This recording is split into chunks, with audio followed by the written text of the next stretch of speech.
When you think about pyramids, the central Mediterranean isn't really a place you expect to find one. But on the Italian island of Sardinia, there is a stepped pyramid structure that looks a bit like a Mesopotamian ziggurat. Dating back to the Neolithic, this particular monument is nothing like other structures dating to the same time period on the island. Even more intriguingly, it's surrounded by other interesting features, such as menhirs, a large decorated stone egg, and a sort of dolmen.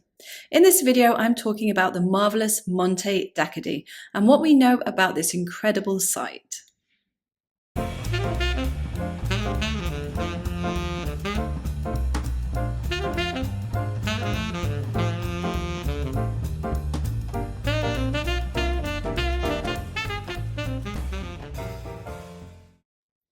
Sardinia was first inhabited by modern humans during the Upper Paleolithic. The island itself is the second largest in the Mediterranean and is geologically very old. Its hilly landscape is made up of volcanoes, all of which are extinct, and most of which went extinct millions of years ago. One of these, the Monte Archi, is one of the few places in the Mediterranean where obsidian can be sourced. As I've mentioned in previous videos, obsidian was used by lots of prehistoric cultures in the Mediterranean for making tools, but since it was only available in a few places, this tells us that it had to have been obtained by sea travel. Although Sardinia is mostly known for its Bronze Age nuragic culture, which built thousands of round towers, hundreds of megalithic graves, and many beautifully carved water shrines, it was also a hive of activity during the Neolithic and the Chalcolithic. In fact, archaeologists have identified 6 different cultural periods during this time, from 6,000 to 2,100 years ago. The most notable monuments dating to the Neolithic and Chalcolithic are the Domus de Janus, which means House of the Fairies. These necropolises are carved in a way that it's thought are meant to resemble houses, with false doors and ceiling beams. Many are decorated with geometric motifs and bull's horns, either as relief carvings or red ochre paintings.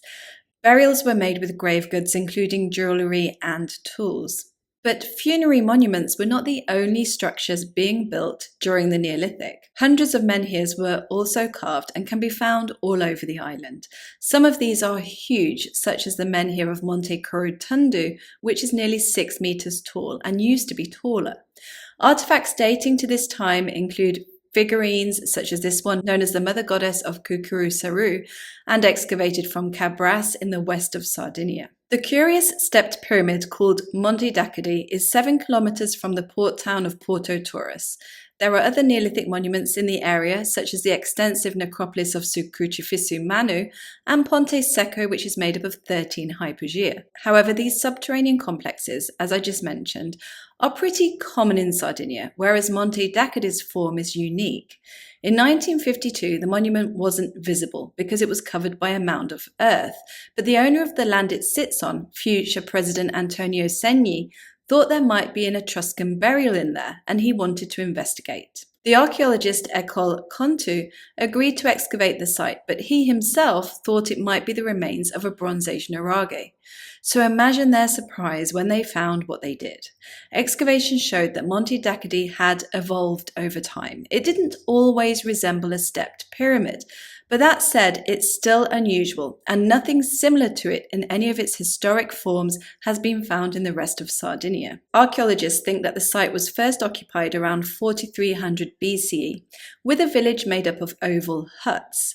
Whether ritual activity was also taking place at that time isn't known, but some of the other structures in the area, such as menhirs, could conceivably date back that far and could conceivably represent ritual activity. Then, more than 1,000 years later, the Ozieri culture settled on the site, replacing the oval huts with square ones and building the first incarnation of Monte Dacide. The first structure was made up of a square platform measuring 24 by 27 meters, with a building on top painted in red ochre and measuring 12.5 by 7.25 meters. This building is likely to have been a temple or to have served some sort of ritual purpose. It was reached by a 25-meter long ramp that ran up the side of the square platform. Sometime later, after 2800 BCE, during the Chalcolithic period, a fire necessitated the reconstruction of the platform, and this took place under the Abialzu Filigoza culture. The square platform was enlarged to 35 by 31 meters, and a second platform was added enclosing the temple. It's thought that another temple was then built on top of this second platform. The ramp was also extended to 40 meters at that time. So it was during this later phase that Monte Dacadi took the shape it still has today, although nothing of the later temple has survived. A later reuse of the area saw the village replaced once again with stone and mud brick huts. To the left or west of the monument stands a 4.5 meter tall menhir that's estimated to weigh around 6 tons. Holes dug into the ground surrounding it were found to contain burnt stones and animal bones, which suggests the area was used for animal sacrifice and ritual feasting. To the right or east of the monument, there is a dolmen-style feature which is referred to as an altar slab. It has a natural subterranean cavity underneath it and pinch holes in its edges that may have held ropes.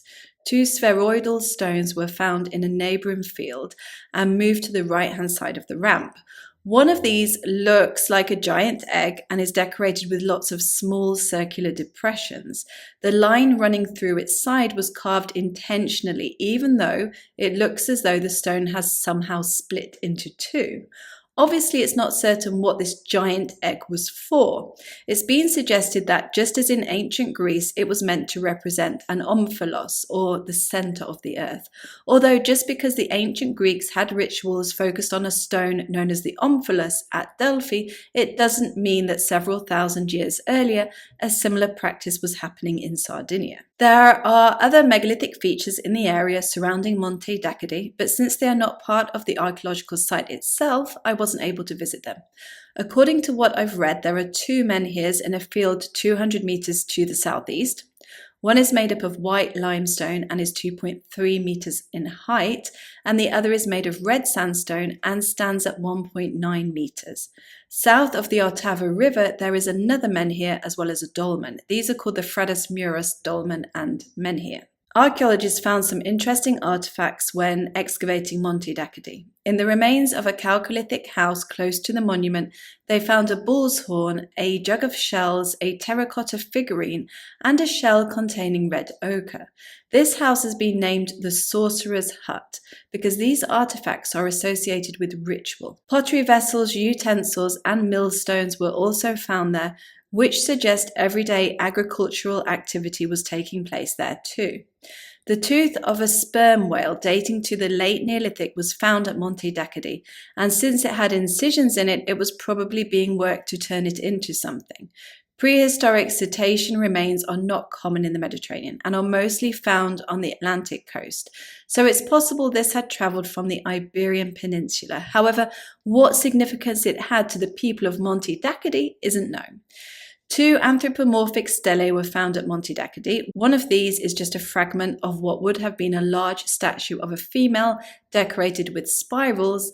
The second one is a female with an oversized head and 2 bumps, probably representing breasts. In 2009, a study was published in the Mediterranean Archaeology and Archaeometry journal called Topographical and Astronomical Analysis on the Neolithic Altar of Monte Dacadi in Sardinia. The team of researchers did an archaeoastronomical analysis of Monte Dacadi and the 3 menhirs in the surrounding fields. They put forward several ideas. Firstly, that the menhir to the south of the river is meant to indicate due south. Secondly, that the red menhir could either be aligned to the extreme southern standstill of Venus or the minor lunar standstill following a sight line from the northeast corner of the platform. Thirdly, that the white menhir could be aligned with the minor southern standstill of Venus, the heliacal rising of Sirius, or the major lunar standstill when following a sight line from the southeast corner of the platform. However, there are several problems with these ideas, the main one being that the dates the menhirs were erected isn't known with certainty. I didn't mention before, but the ramp of the monument is oriented south-southwest, and it's also not known if that is particularly significant. Let me know what you think about this rather amazing site in the comments. Thank you for watching, and I'll see you next time.